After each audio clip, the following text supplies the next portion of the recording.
ചിന്നു ഹാളിലെ ജനലിൽ കൂടി ദേവനെ നോക്കി നിൽക്കുന്നുണ്ട്. അവൾ ദക്ഷ റൂമിൽ കൊണ്ടുപോയി ഒളിപ്പിച്ചിരുന്നു. കാർ വന്ന് നിൽക്കുമ്പോഴേക്ക് തന്നെ ദക്ഷ റൂമിലെ വിൻഡോ കട്ടിന് മറുകിൽ നിൽക്കുകയാണ്. ചിന്നു നിർത്തിയ പടി തന്നെ അവളൊരു നേരിയ ഭയമുണ്ടായിരുന്നു. ചിന്നു പറഞ്ഞതുപോലെയൊക്കെ തനിക്ക് പ്രവർത്തിക്കാൻ പറ്റുമെന്ന ഭയം. ചെറിയമ്മയുടെ ഹോസ്പിറ്റൽ വിശേഷം പറഞ്ഞു ദേവൻ. അച്ഛമ്മയും നിറകണ്ണുകളോടെ കേട്ടിരുന്നു അവൻ പറയുന്നത്. മോനെ, കുളിച്ചിട്ട് വാ, ചെറിയമ്മ ഭക്ഷണം എടുത്തു വയ്ക്കാം. ചെറിയമ്മ പറഞ്ഞു കേട്ടപ്പോൾ ചിന്നുവിനെ ഒന്ന് നോക്കി ചിരിച്ചിന്റെ റൂമിലേക്ക് കയറിപ്പോയി ദേവൻ. വാതിൽ ലോക്കല്ലായിരുന്നു. ദേവൻ അകത്ത് കയറി വാതിലടച്ചു. മുറിയിൽ തനിക്ക് പരിചിതമായ ഒരു ഗന്ധം മറിഞ്ഞു ദേവൻ. ദക്ഷ അവളുടെ ബോഡി സ്പ്രേയുടെ മനം മയക്കുന്ന ഗന്ധം. കല്യാണ ദിവസം അവൾ തന്റെ സമീപത്തുണ്ടായിരുന്നപ്പോഴൊക്കെ ആവോളം മൂക്കിലേക്ക് ആവാഹിച്ചെടുത്ത അതേ ഗന്ധം. ദക്ഷയുടെ വീട്ടിൽ പോയപ്പോഴും ഇതേ ഗന്ധം നിറഞ്ഞു നിന്നിരുന്ന റൂമിൽ ദേവൻ ചുറ്റുമൊന്ന് നോക്കി. എല്ലാം തന്റെ തോന്നലാവാം. മനസ്സ് ദക്ഷയുടെ സാമീപ്യം അതി ആഗ്രഹിക്കുന്നത് കൊണ്ട് ദേവൻ നെടുവീർപ്പോടെ ഷട്ടഴിച്ച് ഹാങ്കറിലിട്ടു.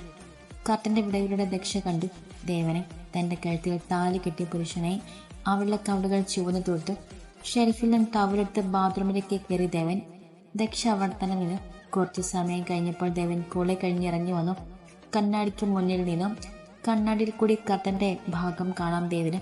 ദേവൻ കണ്ണാടിയിൽ നോക്കിയപ്പോൾ അതാ ഇളം റോസ് നിറമുള്ള കാൽപാദം, കടും ചുവപ്പ് നെയിൽ പൊളിച്ചിട്ട് ഭംഗിയാക്കിയ നഖങ്ങൾ, കർട്ടനോട് ചേർന്ന് നിൽക്കുന്ന ഒരു രൂപം. അധികം ചിന്തിക്കാതെ ആ പാദത്തിന്റെ ഉടമയെ ദേവൻ തിരിച്ചറിഞ്ഞു കഴിഞ്ഞിരുന്നു. അവന്റെ ചുണ്ടിന്റെ കോണിൽ ഒരു ചിരി വിരിഞ്ഞു. ദേവൻ ഒന്നും അറിയാത്തതുപോലെ വിൻഡോയുടെ സൈഡിലിട്ടിരിക്കുന്ന മേശയുടെ അടുത്തേക്ക് നടന്നു. അടുത്തു വരുന്ന ദേവന്റെ കാലിച്ച കേട്ട് ശ്വാസം പിടിച്ചിരുന്ന ദക്ഷ അവളുടെ ഹൃദയമിടിപ്പ് വർദ്ധിച്ചു. ദേഹം ചെറുതായി വിറ കൊണ്ടു. ദേവൻ പെട്ടെന്ന് കർട്ടനോടടക്കം അവളെ കെട്ടിപ്പിടിച്ചു. ദേവേട്ടാ, കുറുക്കിക്കൊണ്ട് ദക്ഷ അവന് നെഞ്ചിലേക്ക് ചാരി. എന്റെ റൂമിൽ വന്ന് എന്നെ പറ്റിക്കുമെന്നാണോ നീ കരുതിയിരുന്നത്? കർട്ടൻ മാറ്റി അവൾ തനിക്ക് അഭിമുഖം നിർത്തിക്കൊണ്ട് ചോദിച്ചു ദേവൻ. ഞാനല്ല. ചിന്നു പറഞ്ഞപ്പോ ദക്ഷ നിന്നിരിക്കി. ഓ, അത് ശരി, ആ കുരുട്ടിന്റെ ബുദ്ധിയാണല്ലേ. അച്ഛനും അമ്മയും ആരും എന്നോടൊന്നും പറഞ്ഞില്ലല്ലോ. ദേവൻ ഒരു കൈകൊണ്ട് അവളെ വലിച്ചു തന്നെ നെഞ്ചിലേക്ക് അടുപ്പിച്ച് നിർത്തിക്കൊണ്ട് കണ്ണുകളിലേക്ക് നോക്കി ചോദിച്ചു. അവന്റെ കണ്ണുകളിലേക്ക് നോക്കാൻ മടിച്ചു ദക്ഷ തല കുനിച്ചു. അത് പിന്നെ എല്ലാവരോടും പറയില്ലെന്ന് ചിന്നു പ്രത്യേകം പറഞ്ഞിരുന്നു. ദക്ഷ കുസൃതിയോടെ പറഞ്ഞു.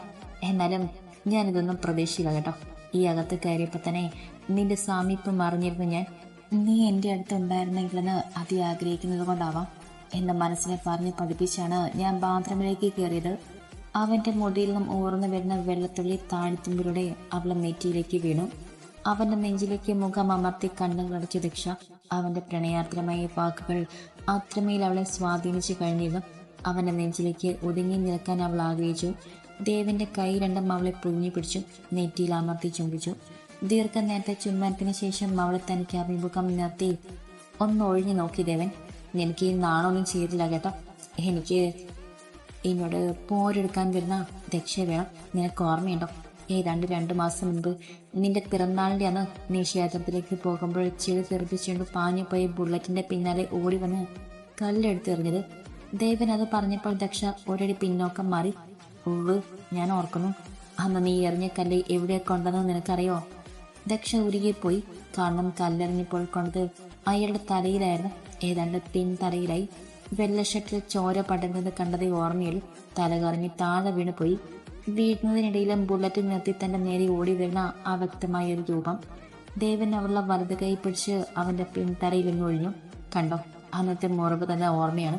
ഒരിക്കലും മായാതെ. കല്ലുകൊണ്ട് തലയിലാണെങ്കിലും ഹൃദയത്തിൽ തറച്ചത് നിന്റെ മുഖമാണ്. എന്റെ കൈകളിൽ കുഴഞ്ഞു വീണ ദക്ഷയുടെ മുഖം. നിന്റെ വിളറിയ മുഖത്ത് അന്നും ഒരു പുഞ്ചിരി ഉണ്ടായിരുന്നു. നിഷ്കളങ്കമായ പുഞ്ചിരി. അതിലാണ് ഈ ദേവചിത്ത് വീണു പോയത്. ദേവൻ പറയുന്ന കേട്ടപ്പോൾ വിശ്വസിക്കാനാവാതെ നിന്നുപോയി ദക്ഷ. എന്നാലും നിനക്ക് ഇത്ര ഉന്നമുണ്ടെന്ന് ഞാൻ കരുതിയില്ല കേട്ടോ. അതെ, പിറന്നാളിൻ്റെ അന്ന് ഏട്ടനോട് വഴക്കിട്ട മുൻപ് പോയതാണ് ക്ഷേത്രത്തിൽ. പിന്നാലെ വണ്ടിയിൽ ഏട്ടനും ഉണ്ടായിരുന്നു. ഏട്ടൻ വരാതിരിക്കാൻ വേണ്ടിയാണ് പാടത്തേക്ക് ഇറങ്ങുന്ന റോഡിലൂടെ ഇറങ്ങിപ്പോയത്. ഇടവഴി ആയതുകൊണ്ട് കാറ് പോകില്ലായിരുന്നു. വെള്ളപ്പട്ട് പാവാടയായിരുന്നു വേഷം. തലയിൽ രാത്രി പെയ്ത മഴയിൽ വെള്ളം കെട്ടി നിൽക്കുന്നുണ്ടായിരുന്നു. കാതടുപ്പിക്കുന്ന ശബ്ദത്തോടെ വന്ന ബുള്ളറ്റ് ചെളി തെറിപ്പിച്ചുകൊണ്ട് മുന്നോട്ട് പോയപ്പോൾ അപ്പോഴത്തെ ദേഷ്യത്തിന് കയ്യിൽ കിട്ടിയ കല്ലെടുത്തെറിഞ്ഞു. എറിഞ്ഞത് അയാളുടെ മേലെ കൊള്ളുമെന്ന് വിചാരിച്ചിരുന്നില്ല. പക്ഷെ നിർഭാഗ്യവശാൽ കൊള്ളുകയും ബാലൻസ് തെറ്റി വണ്ടി വീഴാൻ പോവുകയും ചെയ്തു. അയാൾ വണ്ടി സ്റ്റാൻഡിൽ നിർത്തുമ്പോഴാണ് തലയിൽ നിന്ന് മുളിച്ചിറങ്ങുന്ന ചോര കണ്ട് പിന്നൊന്നും ഓർമ്മയില്ല. ഏട്ടൻ്റെ കൈകളിലായിരുന്നു ഉണരുമ്പോൾ. ദക്ഷ അന്നത്തെ സംഭവം ഓർത്തെടുത്ത് അവളുടെ മുഖത്തൊരു പുഞ്ചിരി വിരിഞ്ഞു. ഞാനപ്പോൾ അന്ന് എറിഞ്ഞു വീഴ്ത്തിയത് ദേവേട്ടനെയായിരുന്നു അല്ലേ? അവളെ ചോദ്യം കേട്ട് ദേവൻ ഉറക്കെ ചിരിച്ചു. അതെ, നീ എറിഞ്ഞു വീഴ്ത്തിയത് എന്നെ തന്നെയാണ്. പക്ഷെ എനിക്ക് നിന്റെ മുഖം പതിഞ്ഞത് എൻ്റെ ഇടനെഞ്ചിലാണ്. അവളുടെ കുഞ്ഞു മുഖം നീരി കൈകളിൽ പിടിച്ച കണ്ണുകളിലേക്ക് നോക്കിക്കൊണ്ട് പറഞ്ഞു ദേവൻ. ഏട്ടാ. വാതിൽ മുട്ടി ഉറക്കെ വിളിച്ചു ചിന്നു. വന്നല്ലോ വനമാല. ദേവൻ അവളെ വിട്ട് പെട്ടെന്ന് ഷെൽഫ് തുറന്ന മുണ്ടും ബനിയനും എടുത്തിട്ടു. ദക്ഷ അത് കണ്ട് ചിരിച്ചുകൊണ്ട് പോയി വാതിൽ തുറന്നു. എല്ലാം കോളമാക്കി ഏട്ടത്തി അല്ലേ? ചിന്നു ഓളെ നോക്കി കണ്ണൊട്ടിക്കൊണ്ട് ചോദിച്ചു. നിന്റെ ഏട്ടനിലെ ആള് എന്നെ കൈയോടെ പൊക്കി. ദക്ഷ ഇരു കൈയും മലർത്തിക്കൊണ്ട് പറഞ്ഞു. എന്തായാലും അത് ചീറ്റിപ്പോയി. പിന്നെ തൽക്കാലം നിങ്ങളുടെ ഫസ്റ്റ് നൈറ്റ് നടന്നില്ല. ഇന്ന് വരെ ചരിത്രത്തിൽ ആരും ഫസ്റ്റ് നൈറ്റ് പകൽ ആഘോഷം കാണില്ല. അതുകൊണ്ട് ഐശ്വര്യമായി ഇതാ പിടിച്ചു. പിന്നിൽ മറച്ചു പിടിച്ച ഗ്ലാസ് കാണിച്ച് ചിന്നു പറഞ്ഞു. അവളുടെ കൈവയ്ക്കുന്ന പാൽ ഗ്ലാസ് കണ്ട് അന്തം വിട്ട് നിന്ന് പോയി ദക്ഷ. അടുത്ത നിമിഷം അവളുടെ മുഖം നാണം കൊണ്ട് വിടർന്നു. എടി, നീ ഇത്രയൊക്കെ വളർന്നോ? മുണ്ടും മുറുക്കി ഉടുത്തുകൊണ്ട് ദേവൻ അവരുടെ അരികിലേക്ക് വന്ന് ചിന്നുവിൻ്റെ തലയിൽ ചെറുതായി തട്ടിക്കൊണ്ട് ചോദിച്ചു. പിന്നെ ഞാനിപ്പോൾ പഴയ കുട്ടിയൊന്നുമല്ല. ഞാൻ എന്തൊക്കെ അറിഞ്ഞ് ചെയ്യേണ്ടേ? ഇവിടെ എല്ലാവരും നിങ്ങളുടെ കല്യാണം നടന്നിട്ടില്ലെന്ന മട്ടിലാണ്. ഞാനെങ്കിലും കണ്ടറിഞ്ഞ് ചെയ്യേണ്ട ഇതൊക്കെ. ചിന്നു ഗൗരവത്തോടെ പറഞ്ഞു. മോളെ, നീ പറഞ്ഞതൊക്കെ ശരിയാണ്. പക്ഷെ ഇപ്പം ഇതൊന്നും വേണ്ട. കാരണം വല്ലാത്തൊരു അവസ്ഥയിലൂടെയാണ് ഞാൻ പോയിക്കൊണ്ടിരിക്കുന്നത്. ഏട്ടന് ഹോസ്പിറ്റലിൽ നിന്ന് വട്ടെ, എന്നിട്ട് മതി എൻ്റെ സന്തോഷങ്ങളെല്ലാം. അല്ലേ ദിച്ചു? ദേവൻ തല തിരിച്ച് ദക്ഷയെ നോക്കി. അവളുടെ മുഖത്തെ ഭാവം എന്തെന്ന് തിരിച്ചറിയാൻ കഴിഞ്ഞില്ല ദേവന്. അത് ശരി, ദേവേട്ടൻ ഇത്ര വലിയ തീരുമാനങ്ങളൊന്നും എടുക്കണ്ട കേട്ടോ. ഒന്നാമത്തെ ഇന്ദ്രേട്ടന് അടുത്തൊന്നും മാറുന്ന രോഗമല്ല വന്നിരിക്കുന്നത്. ഇന്ദ്രേട്ടന് വേണ്ടി ദേവേട്ടൻ കാത്തിരുന്ന സമയം കളഞ്ഞാൽ 2 മാസം എന്നത് 2 ദിവസം പോലെ കടന്നു പോകും. പിന്നെ അക്കരയും ഇക്കരയും ഇരുന്ന് ഓർത്തിരിക്കേണ്ടി വരും. ഞാൻ പറഞ്ഞില്ലെന്ന് വേണ്ട. തമാശയിലൂടെയാണ് ചിന്നു അത് പറഞ്ഞതെങ്കിലും ദേവന്റെ മനസ്സിലൊരു നീറ്റലുണ്ടായി. ദക്ഷയോട് ചിരിച്ച് സംസാരിക്കുന്നുണ്ടെങ്കിലും തൻ്റെ ഉള്ളിൽ പുകയുന്നൊരു അഗ്നിപർവ്വതമാണ്. ഇതിവിടെ വെക്കണം വേണ്ടയോ? ഒന്നുകൂടെ തറപ്പിച്ച് ചോദിച്ചു ചിന്നു. വേണ്ട ചിന്നു, കൊണ്ടുപോയിക്കോ. ദേവന്റെ മാനസികാവസ്ഥ മനസ്സിലാക്കിയതുപോലെ ദക്ഷ പറഞ്ഞു. വേണ്ടെങ്കിൽ വേണ്ട, ഒരു നല്ല കാര്യം ചെയ്യാന്ന് വെച്ചാൽ അതിന് സമ്മതിക്കത്തില്ല. മുഖം വെട്ടിത്തിരിച്ച് നടന്നു പോയി ചിന്നു. ദേവനകത്തേക്ക് നടന്നു വീട്ടിലിരുന്നു. ദക്ഷ എന്ത് ചെയ്യണമെന്നറിയാതെ അവിടെ തന്നെ നിന്നു. വാടു, താനെന്താ അവിടെ തന്നെ നിന്നത്? ദേവൻ ദക്ഷയെ വിളിച്ചു. ദക്ഷ അവൻ്റെ അടുത്തേക്ക് പതിയെ നടന്നു ചെന്നു. താൻ ഇവിടെ ഇരിക്കും. തനിക്ക് വിഷമമായോ ഞാൻ പറഞ്ഞത്? അവളുടെ ഇരു ചുമലിലും പിടിച്ചുകൊണ്ട് ദേവൻ ചോദിച്ചു. ഇല്ല ദേവേട്ട, ദേവേട്ടൻ്റെ മാനസികാവസ്ഥ എനിക്കറിയാം. പിന്നെ ഇന്ദ്രേട്ടൻ ഈ അവസ്ഥ. പാവം, എനിക്ക് വിഷമമൊന്നുമില്ല ദേവേട്ട. അവൻ്റെ വലതു കൈയിൽ മൂർക്ക പിടിച്ചുകൊണ്ട് പറഞ്ഞു ദക്ഷ. അതെ, തന്നെ വിഷമിപ്പിക്കേണ്ടെന്ന് കരുതിയാണ് ഞാൻ ചിരിച്ച് സംസാരിക്കുന്നത് തന്നെ. ഉള്ളു പുകയാണ് എൻ്റെ ഏട്ടൻ. ദേവൻ മിഴികൾ അമർത്തി തുളച്ചു. എല്ലാം ശരിയാകും ദേവേട്ട, ഒന്നും സംഭവിക്കില്ല. പഴയതുപോലെ ഏട്ടൻ തിരിച്ചു വരും, ദക്ഷ പറഞ്ഞു. അതെ, വരണം, വന്നേ പറ്റൂ. എന്നിട്ട് വേണം. അവൻ്റെ പല്ലുകൾ ഞെരിഞ്ഞ് അമർന്നു. ദേവേട്ട, ചായ എടുത്തിട്ട് വരാം ഞാൻ. ദക്ഷ എഴുന്നേറ്റ്. ഞാനും വരാം. എന്തെങ്കിലും കഴിക്കാനും വേണം. താൻ കഴിച്ചോ? ദേവൻ എഴുന്നേറ്റ് കൊണ്ട് ചോദിച്ചു. ചായ കുടിച്ചു ദേവേട്ട, പറഞ്ഞുകൊണ്ട് പുറത്തേക്ക് നടന്നു ദക്ഷ. ചിന്നു എന്തോ വായിക്കുന്നത് കണ്ട്. ചിന്നു, ചെറിയമ്മ എവിടെ? അമ്മ വീട് വരെ പോയി ഏട്ടാ, ഇപ്പം വരും. ചിന്നു വായിക്കുന്ന നിർത്തി എഴുന്നേറ്റു. മോളെ, കഴിക്കാൻ എന്തെങ്കിലും എടുക്ക്. നിന്റെ ഏട്ടത്തേക്ക് ഇവിടെ അത്ര പരിചയം പോരല്ലോ. അല്ല, അച്ഛമ്മ എവിടെ? അച്ഛമ്മ കിടക്കിയാണ്. ഇന്ദ്രേട്ടൻ ഹോസ്പിറ്റലായി പിന്നെ റൂമിൽ നിന്നും ഇറങ്ങിയിട്ടില്ല, പാവം. ചിന്നു പറഞ്ഞിട്ട് അടുക്കളയിലേക്ക് പോയി. വാദിച്ചു, അച്ഛമ്മയുടെ അടുത്തേക്ക് പോയിട്ട് വരാം. ദേവൻ അച്ഛമ്മയുടെ മുറിയിലേക്ക് നടന്നു. പിന്നാലെ മടിച്ച ദക്ഷയും. അച്ഛമ്മ തന്നെ എന്തെങ്കിലും പറയുമെന്ന പേടിയിലായിരുന്നു അവൾ. അച്ഛമ്മയെ ചെരിഞ്ഞു കിടക്കുകയായിരുന്നു അച്ഛമ്മ. ദേവൻ വിളിച്ച് കേട്ട് അവർ പെട്ടെന്ന് തിരിഞ്ഞെഴുന്നേറ്റു. എൻ്റെ ഇന്ദ്രമോന്, മോനെ ഇപ്പോൾ ഇടറിക്കൊണ്ട് ചോദിച്ചു അച്ഛമ്മ. ഇപ്പോൾ റൂമിലേക്ക് മാറ്റി അച്ഛമ്മേ. ദേവൻ അവിടെ അടുത്തേക്ക് ഇരുന്നുകൊണ്ട് പറഞ്ഞു. എൻ്റെ ഈശ്വര, എന്ത് വിധിയാണ്. ഒറ്റ നിമിഷം കൊണ്ടാണ് എൻ്റെ മോൻ്റെ ജീവിതം. ഈ മൂദേവി കാലെടുത്ത് വെച്ച് കയറിയപ്പോൾ തന്നെ നാശാണല്ലോ എൻ്റെ ഭഗവതി. അച്ഛമ്മ പറഞ്ഞു കേട്ട് പെട്ടെന്ന് എഴുന്നേറ്റ് ദേവൻ. അച്ഛമ്മേ. ദേവന് സ്വരം ഉയർന്നു. ദക്ഷയുടെ മിഴികൾ നിറഞ്ഞൊഴുകി. ഈ പഴി എന്നും കേൾക്കേണ്ടി വരുമല്ലോ ഈശ്വര. ഏത് നേരത്താണാവോ ഇന്ദ്രേട്ടന് അപകടം വരാൻ കണ്ടത്? അച്ഛമ്മേ, അച്ഛമ്മ പറഞ്ഞത് എൻ്റെ ഭാര്യയെക്കുറിച്ചാണ്. ഇന്ദ്രേട്ടന് അപകടം പറ്റിയത് വിധിയാണ്. അത് ഈശ്വര നിശ്ചയമാണ്. തടുക്കാൻ ആർക്കും കഴിയില്ല. അതിന് പാവം ഇവളെ കുറ്റപ്പെടുത്തുന്നത് എന്തിനാണ്? ഇവളെന്ത് തെറ്റ് ചെയ്തു? ദേവൻ പിന്നിലേക്ക് തിരിഞ്ഞ് ദക്ഷനെ നോക്കി. ഒന്നും മിണ്ടാതെ ചുമരിൽ ചാരം നിൽക്കുന്ന അവളുടെ കണ്ണുകൾ നിറയുന്നത് കണ്ടപ്പോൾ അവൻ്റെ നെഞ്ചു പിടഞ്ഞു. ലക്ഷണക്കേടുള്ള പെൺകുട്ടികൾ കയറി വന്നാൽ ഇങ്ങനെയൊക്കെ കാണിക്കും. അതൊക്കെയുള്ളത് തന്നെയാണ്. ഇവൾ നിനക്ക് ചേരുന്ന പെണ്ണല്ല. അച്ഛമ്മ ദേഷ്യത്തോടെ ദക്ഷയെ നോക്കിക്കൊണ്ട് പറഞ്ഞു. അച്ഛമ്മ, വെറുതെ ഇവളെ കുറ്റപ്പെടുത്തരുത്. സത്യം എല്ലാവരും തിരിച്ചറിയുന്ന ഒരു ദിവസം വരും. അന്ന് ഈ പറഞ്ഞ വാക്കുകളൊന്നും തിരിച്ചെടുക്കാൻ കഴിഞ്ഞെന്ന് വരില്ല, വാദിച്ചു. ദേവൻ അവളുടെ കൈ പിടിച്ചുകൊണ്ട് പുറത്തേക്കിറങ്ങി. ചിന്നു എല്ലാം കേട്ട് വാതിൽക്കൽ കൈകെട്ടി നിൽക്കുന്നുണ്ടായിരുന്നു. ഏട്ടാ, ഇതൊക്കെ ഇനി ഇവിടെ സാധാരണ ആവും. പാവം ഏട്ടത്തിന്റെ തലയിലില്ലാത്ത കുറ്റങ്ങൾ ചുമത്തും. ഇപ്പം ഏട്ടനുണ്ടായിട്ട് ഈ അവസ്ഥയെങ്കിൽ ഏട്ടൻ പോയി കഴിഞ്ഞാൽ ഏട്ടത്തിയുടെ പിടിച്ചു നിൽക്കാൻ കുറെ കഷ്ടപ്പെടേണ്ടി വരും. ഇത് സമ്മതിച്ചു കൊടുക്കാൻ പാടില്ലേട്ടാ.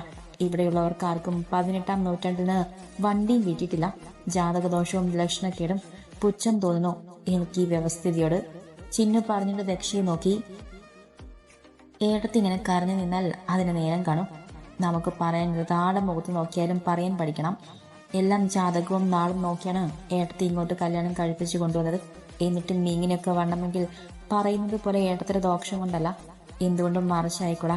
ഇന്ദ്രേട്ടന്റെ സമയദോഷമായി ആരും പറയുന്നില്ലല്ലോ. ചിന്നു ദേഷ്യത്തിലാണ് ചോദിക്കുന്നത്. ഞാനൊന്നും പറയാൻ ആളല്ല മോളെ, എല്ലാം എൻ്റെ വിധിയാണ്, പറഞ്ഞുകൊണ്ട് ദക്ഷ റൂമിലേക്ക് ഓടിപ്പോയി. കണ്ടോ ഏട്ടാ, ആ പാവത്തിന്റെ മനസ്സ് എത്ര വേദനിച്ചു എന്ന്. ഇതുപോലെ ഒളിഞ്ഞും തിളഞ്ഞും എല്ലാവരും കുറ്റം പറയുന്നുണ്ട്. എൻ്റെ കാതിൽ കേൾക്കെ പറഞ്ഞവരെല്ലാം കണക്കിന് പറയുന്നുണ്ട് ഞാൻ. ഓരോരോ അന്ധവിശ്വാസങ്ങൾ. ദേഷ്യം വരികയാണ്. ഏട്ടൻ ഇവിടെ ഉണ്ടായിട്ട് ഇത്ര ധൈര്യം. പാവം, അതിനിപ്പോ ഇങ്ങോട്ട് കൊണ്ടുവരണ്ടായിരുന്നു. ചിന്നു പറഞ്ഞിട്ട് അടുക്കളയിലേക്ക് പോയി. ദേവ റൂമിൽ ചെല്ലുമ്പോൾ ബെഡിൽ കമിഴ്ന്ന് കിടന്ന് കരയുകയായിരുന്നു ദക്ഷ. വാതിൽ ചേർത്തടച്ചുകൊണ്ട് ദേവൻ അവളുടെ അരികിലേക്ക് ചെന്ന് അടുത്തിരുന്നു. ദിച്ചു, വിളിച്ചുകൊണ്ട് അവളെ തോളിൽ പിടിച്ചു ദേവൻ. ദേവേട്ടാ, വിളിച്ചുകൊണ്ട് ചാടി എഴുന്നേറ്റ് അവനെ നെഞ്ചിലേക്ക് വീണ് പൊട്ടിക്കരഞ്ഞു ദക്ഷ. ഞാൻ എന്ത് പാവമാണ് ചെയ്യുന്നത് എനിക്കറിയില്ല ദേവേട്ടാ. അറിഞ്ഞുകൊണ്ട് ഒരു ഉറുമിനെ പോലും ഞാൻ നോവിച്ചിട്ടില്ല. എന്നിട്ടും എനിക്ക് ഈശ്വരൻ കരുതി വെച്ചത്. അവന്റെ നെഞ്ചിൽ തലയിട്ട് ഉരുട്ടിക്കൊണ്ട് പറഞ്ഞു കരഞ്ഞവൾ. അവളെ ആശ്വസിപ്പിക്കാൻ വാക്കുകൾ കിട്ടാതെ അവളെ മാറോട് അടക്കി പിടിച്ചിരുന്നു ദേവൻ. കരയാതെ വെച്ചു അവളെ ദേഹത്തു നിന്ന് മലർത്തി മാറ്റി പറഞ്ഞു ദേവൻ. ഞാൻ ചിലതൊക്കെ തീരുമാനിച്ചിട്ടുണ്ട്. ഇവിടെ എല്ലാവർക്കും നേരെ സ്വീകരിക്കാൻ കഴിയുമെങ്കിൽ മാത്രം നീ ഇവിടെ നിന്നാൽ മതി. അല്ലെങ്കിൽ നിന്റെ എക്സാം കഴിയുന്നത് വരെ നിന്റെ വീട്ടിൽ നിൽക്ക്. ഇന്ദ്രനെ ഹോസ്പിറ്റലിൽ നിന്നും ഡിസ്ചാർജ് ആയിട്ട് ഞാൻ വന്ന് കൂട്ടിക്കൊണ്ട് വരാം. അച്ഛനോട് ഞാൻ വിളിച്ച് കാര്യം പറയാം. ഏതായാലും മറ്റന്നാൾ തൊട്ട് എക്സാം തുടങ്ങിയാലേ മോഡലായാലും നീ വെറുതെ ലീവ് എടുക്കണ്ട. നിനക്കിവിടെ ഒരു സമാധാനവും തരില്ല. ദേവൻ മനസ്സിൽ എന്തൊക്കെ തീരുമാനിച്ചുറപ്പിച്ചുകൊണ്ട് പറഞ്ഞു. വേണ്ട, അച്ഛനും അമ്മയ്ക്കും എല്ലാം വിഷമമാകും. അവർ എന്നെ കൂട്ടിക്കൊണ്ടു വന്നതല്ലേ, സാരില്ല, ഞാൻ ഇവിടെ നിന്നോളാം. പെട്ടെന്ന് കേട്ടപ്പോൾ ഒരു സങ്കടം, അത് മാറിക്കോളും. പെട്ടെന്ന് കണ്ണും മുഖം തുടച്ചുകൊണ്ട് പറഞ്ഞോൾ. അവൾ പറയുന്ന കേട്ടപ്പോൾ ചങ്ക് പിടഞ്ഞു പോയി ദേവന്റെ. എത്ര ഓമനിച്ചും ലാളിച്ചുമാണ് ദക്ഷ രുദ്രേട്ടൻ വളർത്തിയത്. ആ സ്നേഹം താൻ കണ്ടറിഞ്ഞതാണ്.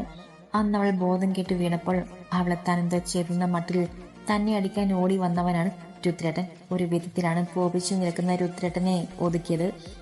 ദേവന്റെ ഓർമ്മകളിൽ അന്നത്തെ ആ ദിവസം തെളിഞ്ഞു വന്നു. ബോധം മറിഞ്ഞ് വീണുപോയ ദക്ഷയെ മടിയിൽ കിടത്തി കവിളിൽ തട്ടി വിളിക്കുമ്പോഴാണ് രുദ്രേട്ടൻ ഓടി വന്നത്. എന്റെ പെങ്ങളെ നീ, ആക്രോശിച്ചുകൊണ്ട് ഓടി വന്ന ഏട്ടനെ ഒരു വിധത്തിലാണ് കാര്യങ്ങൾ പറഞ്ഞ് മനസ്സിലാക്കിയത്.